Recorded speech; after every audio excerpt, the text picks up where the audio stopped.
Hi, I'm Tammy Lee Meyer, and I'm honored to be with Brittany Linder. And Brittany, what do we want to focus on today?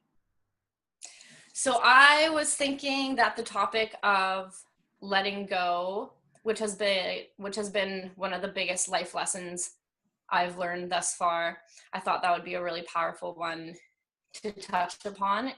Um, because I feel like refusing to let go is the core of a lot of suffering, maybe even all the suffering that we experience. So yeah, letting go.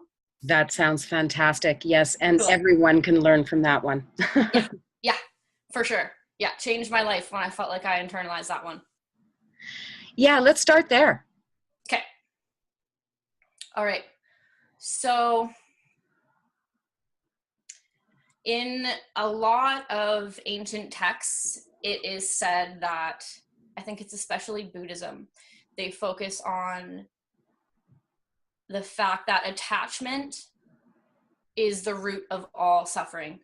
And I never really knew what that meant. Like, I was thinking, when I first heard that phrase, I used to think, um, oh, so being attached to material things, that makes you suffer because you're dependent on having stuff. But it goes so much further than that. It's attachment to a grudge. It's attachment to a person. It's attachment to a specific outcome that when it doesn't happen, you're sad. Attachment to anything, a situation, and also material things. But at the core of the ability to let things go is there needs to be a trust in the universe and what's the flow of things, what's going to happen. And it's like when we try and start manipulating that by saying, no, I want to end up with this person, I want to force this to work Yes. even though it's toxic. No, I want that car before I'm happy. It's at the root of that is a lack of trust Hmm. in your soul's plan, in the flow, in what's going to happen. So you're getting in the way of the plan, which your soul can see, but you can't. You have a restricted view, so you're thinking. So it's kind of letting go of the need to control, because we don't know everything. We can't Yes. see. We can't see the bigger picture. So it's kind of like a light touch on reality. So sensing into that flow Yeah, and not forcing the situation. yeah, But what does that really look like? right, right. Let's have you kind of really feel into a space where you've recently had that experience of letting go and consciously letting go. Yeah. Okay. I would say the t- the last two times that I have let go that have really gotten that lesson internalized for me, my biggest thing was people, relationships. Right. So if yeah, not that there's anything wrong with these people, but it was just not meant to be. And it was, the longer I held on thinking like, no, it needs to be this person, you know, I prevented a flow of gifts from the universe that were just waiting for me to realize that I was strong enough to let go and trust that what comes next is going to be better. Yeah, I mean, that's curious too, because, we think we know and we're kind of yearning for this thing, whatever it is. And yet it is that kind of attachment, as you say, of wanting to have something be a certain way. Yeah. And it's hard to know that that's actually what's happening. So Yeah. how do you get behind that and sort of build your tools of awareness to be able to see that in the first place? Right. I think the primary thing is going to be reflecting on where you are, reflecting on, am I happy right now? Am I fulfilled right now? Is my environment nourishing. And if any of those questions are no, you need to kind of look at, okay, what am I holding on to? Am I attached to this job that is bringing me negative energy? Am I attached to this place that I'm living that is bringing me negative energy? Am I attached to this relationship that is toxic? So pinpointing something in your life that seems like it's connected with a bad feeling in your stomach, and then being able to visualize your life without it, or maybe not even, just letting it go. And then honestly, every time I've done this, there's been like a rushing in of amazing experiences that have just been, it's almost like there was a door that I had closed and there was stuff piling up behind the door, but I couldn't see the gifts yet until I let go. There was too much space being taken up by this thing I was holding on to. And the second I made a conscious choice to let it go, not knowing what the next step would be, not knowing how it would look after, but just trusting and saying, I don't even care what it looks like next. This doesn't feel good. Letting it go. And then that door opens and it's like, oh my God. Like I've gotten to a place now where letting go is so much fun, because there are a lot of things in our lives that, especially in our head, we paint out to be something really good for us. We convince ourselves. Totally. So, okay, I forgot for a second where I was going with that. Yeah, no, I mean, I guess I'm really curious about the mechanics of it, right? Because when I was listening through what you were saying, there was a decision that was being made. Yeah. Right? So let's talk about the mechanics of letting go. Okay. Okay, yes. Because it feels like there's a conscious decision, like there's a perceiving, there's a looking at it, there's a considering of what it is, and then, but it feels like that crux point is making a decision. Right. I don't know. What do you think about that? Yeah. So oftentimes before the strength is there to let go, there's a bit of a fog. Like you're just in the place where you want the thing to stay. Yes. So yeah, there needs to be an acknowledgement that I could be happier than this, and reflection on everything that's going on in your life, the people that are in it, where you work, everything, the thoughts you're thinking, if there's anything you haven't forgiven, just a reflection on I'm sure it'll be pretty obvious what it is. We're often in denial, like there's a huge denial point, or at least there was for me. Like the length of the denial was a long time for me, like 2 years. So it gets shorter and shorter. But after the reflection, just by holding the intention, okay, there's something that I need to let go, it'll become clear to you. There will come a point where you can't deny it anymore. Yes. And then once it's clear in your head, okay, this has to be let go. Even if you're like, I'm not strong enough for that yet. There's always that phase for me where it's like, okay, I know I have to do this, but I can't yet. Yes. And that's okay. Yeah. You're already way more ahead than you were when you were in the fog. So once it's pinpointed what has to be let go, it's once again intention. Intention's going to be the strongest point in getting anywhere on your spiritual journey. So setting the intention, okay, I need to let this go. And then whenever you're ready, there will come a day, if you're set on that intention and you reflect on it each day, your soul will start to come through and give you that strength, because your soul has everything you need for that. So as long as you hold on to the intention, there will come a day where it will feel easy almost. Yes. And also kind of what's interesting about that is about our relationship with the unknown, right? Yeah. So we want to know stuff. That's part of what really holds these attachments in place, because we're comfortable with the known. Yeah. But we're not so comfortable with what we can't nail down. Right. So I guess there's also building that trust, faith, that that actually, if we aren't quite so holding on to all of it, that we can open these doors, as you say. Yeah. Yeah. Yeah. And the first time is going to be a scary one. You might even think, okay, I'm letting this go, but I might hit rock bottom after. Yeah. Which won't happen. But that might be like the first one's hard for sure. And then it just gets so easy because without fail, if you're letting things go that don't serve you, life gets so much better. And it becomes like, it's so fun for me now to let things go. I'll look at something and once again, there'll come a point where I'm like, okay, this doesn't serve me anymore. It did. It served a purpose of growth. I learned what I could from it, but now it has to be let go. And rather than saying, oh, this sucks, I have to let this go, this is so awesome, I reflect on what is awesome about what I'm about to let go. And I use that to excite me because I'm like, this looks so good. I can't even imagine what's next. You know, like you're not going to go downward.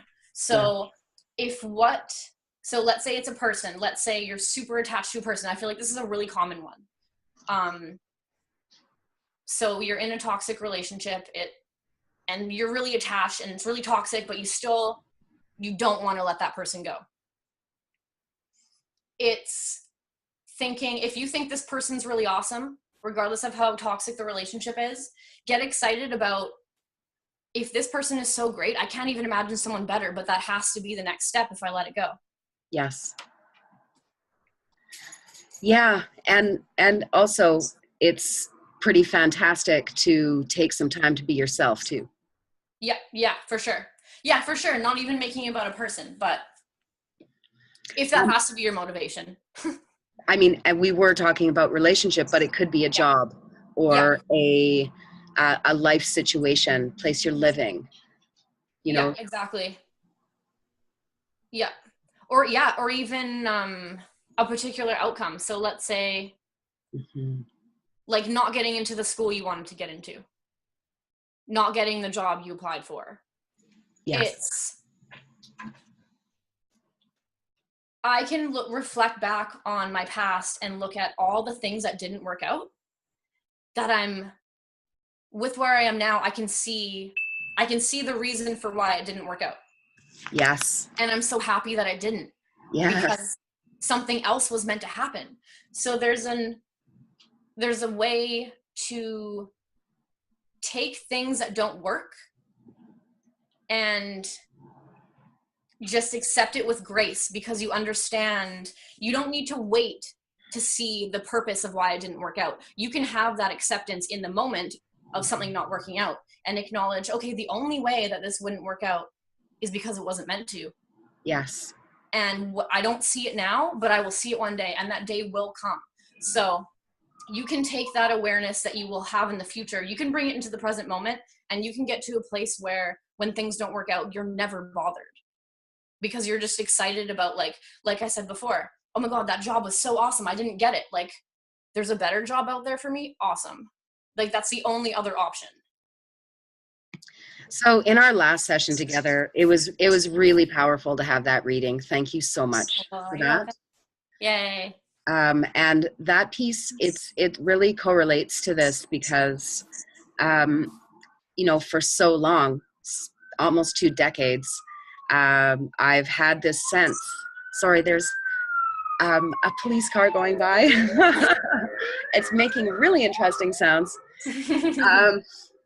So I've always had this sense that I'm not going fast enough, that I'm not, that I'm behind, right? And so I've become so used to that feeling, which is a really negative feeling because there's nothing that I can do about the past.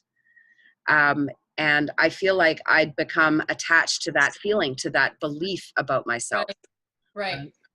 So to hear you channel from my higher self that actually everything is exactly as it needs to be, and everything that I've put in my on my journey as a challenge, that I've gone through those as quickly as possible.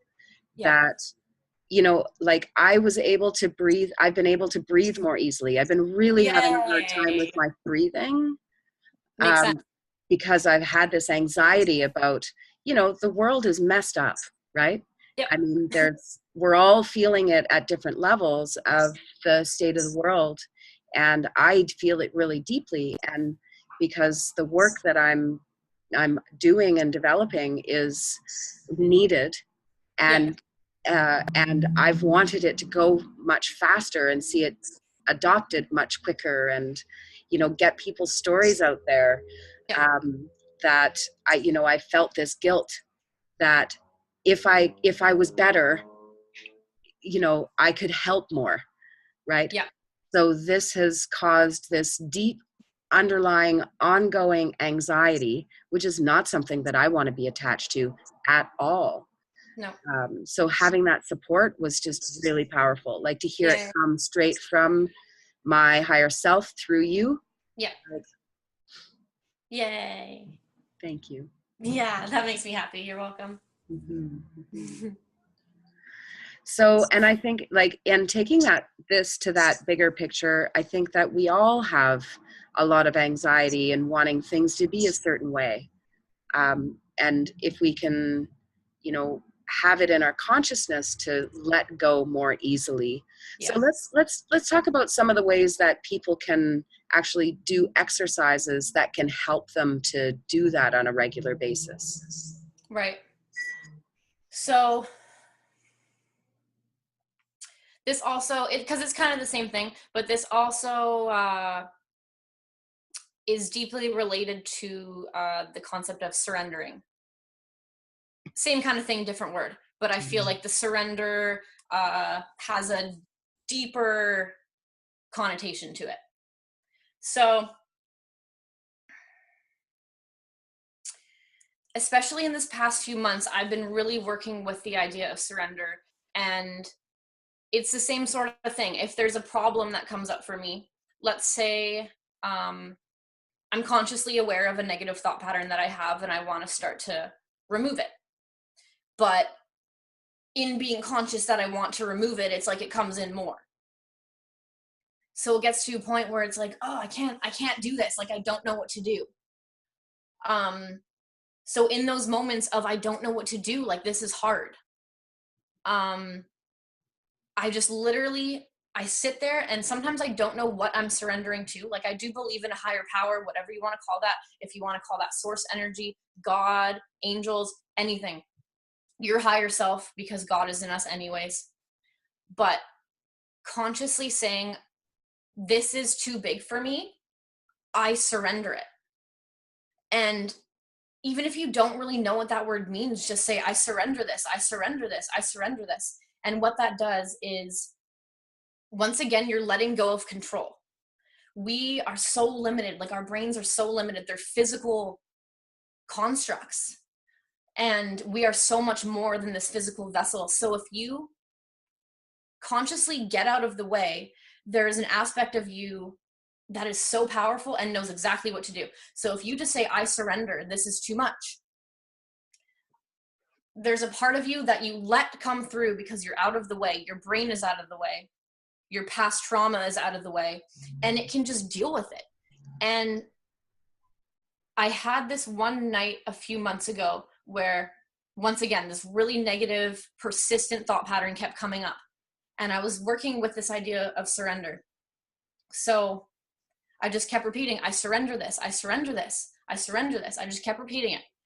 And then a voice said to me, it said, Brittany, what did you just surrender? And I was like, I don't know. Like, I completely forgot. It was gone. And then the voice said, once something has been fully surrendered, it is gone. It is not in your auric field. It is not in your connective tissue. It's not in your memory. It's not in your mental pattern. It is gone. So there comes a point, and you have to be persistent because this thought pattern is going to keep coming up. It's there on a lot of levels. So if you persistently say, I surrender, there will come a day where it's just not a thing anymore. And it's either going to happen subconsciously, or you'll be inspired by a new direction of action that you couldn't see before. But at the core of why surrendering is so powerful, it's we all have free will. Yes. That is just a universal law. As souls, sometimes it doesn't seem like we have free will, but if it doesn't seem like we do, your soul said yes to it. So on some level, we have consciously chosen everything that's happened to us. So if we choose to want to control something, we can choose to control it. But we have to consciously say, I can't. Like, you do it, God, you do it, soul. You have to state that because you have free will. If you don't say, I need your help, it won't happen. Right. But it's literally waiting for us. Like, whatever you want to call it. We have spirit guides, our soul. We have angels. There's God. There's people we love that have passed on. Yes. There's just an abundance of divine energy that is waiting for you to ask for help and to say, I can't do this, and that's okay. Yes. Yeah. One of the pieces that I really loved is two things. I surrender is an active thing to say, right? And also there's many times in life we say, I want. So what I want is activating is wanting, it's the precursor of attachment, right? It's a signal of attachment. But when we have the active languaging, I surrender, it's something that you're actually choosing and that you're actually deciding. Mm-hmm. And it's got much more powerful than a vibration and ability to manifest than I want a new job. Yeah. I choose a new job. That's another thing you just said is I choose, right? So these are really important things for us to do with our language to be able to manifest what it is that we're seeking. Yeah.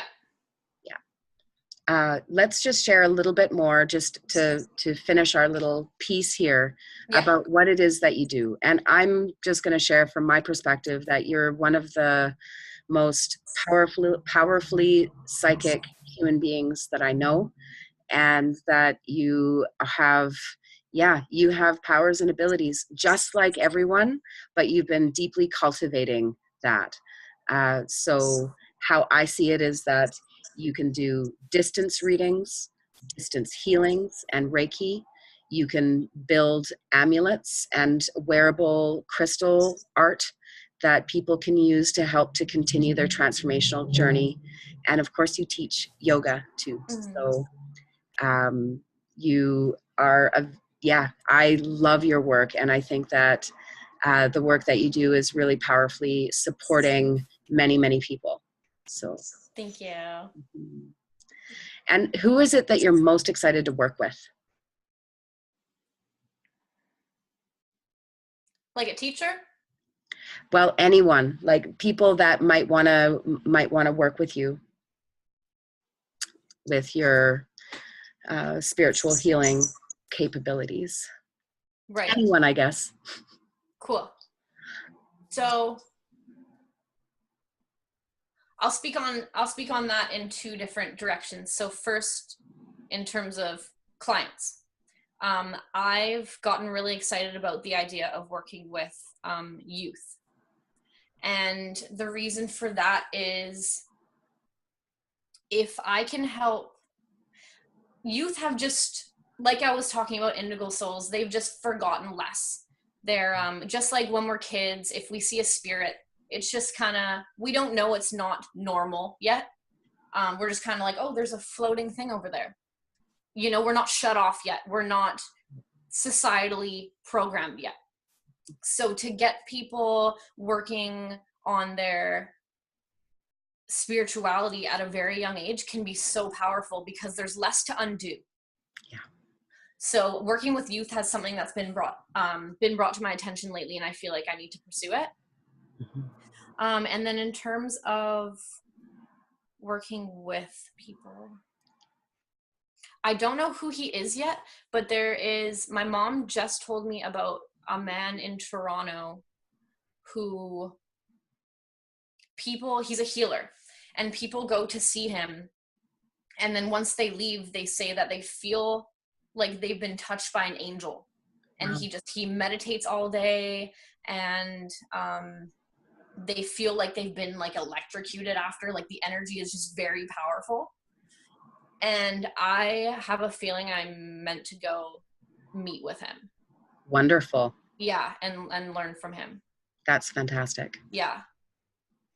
Yeah, I'm really interested in this idea that we all have these different parts of different types of gifts, and they're like packets. Like I know more and can be more in knowing you because your gifts help to open something in me. Right. And I feel that. Totally. And if everyone were to embody their gifts, we would be a perfect puzzle. Yes. You know, no one's going to be duplicated. The world would just fit together perfectly. I think sometimes people think, like, our society today is highly individualized. There's a lot of competitive kind of energy, like scarcity. We think, I need to accumulate this because there's not enough to go around. But if we all access our souls and have our gifts come through and reach our full potential, the world will just fit perfectly. Like, we are all so different, and we're all a little piece of the whole. Yes. So there's no way that it wouldn't work out. Mm-hmm. Yeah. Yes. Yeah. Brittani, thank you so much for your time today. Thank you for sharing your knowledge and your wisdom and your light. Thank you. And yes, anyone, if you want a reading or a healing or to get some work done, either in person or distance, Brittani Linder. Yes.